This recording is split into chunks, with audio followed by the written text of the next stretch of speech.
Kinumpirma ng mga source na ang variant ng Bell 412 na bibilhin ng Philippine Air Force ay ang Sub-Aero Bell 412 EPX.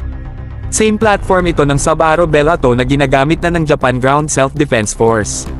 Magiging pangalawang military export user ang Philippine Air Force ng Sub-Aero Bell 412 EPX kasunod ng Guatemalan Air Force. Malaking achievement yan para sa Japan at Sub-Aero Corporation na gustong palakihin ang kanilang military exports matapos i-relax ng Japan ang kanilang mahigpit na batas sa pag-export ng military hardware at subsystems. Kahit nakasama pa rin ang Bell Helicopters sa proyektong ito, mas malawak ang partisipasyon ng Sub-Aero para sa variant na ito. Isipin niyo mga bro, ang Philippine Air Force ay magkakaroon ng mga episodya ng mga helicopter na galing sa prestigious lineage na to.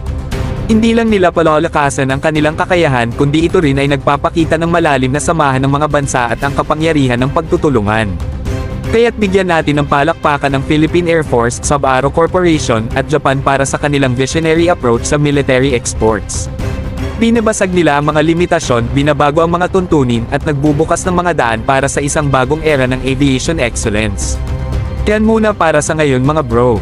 Huwag kalimutang i-smash ang like button, subscribe ang ating channel, at abangan ang mga nakakabilis pusong balita mula sa mundo ng aviation at defense.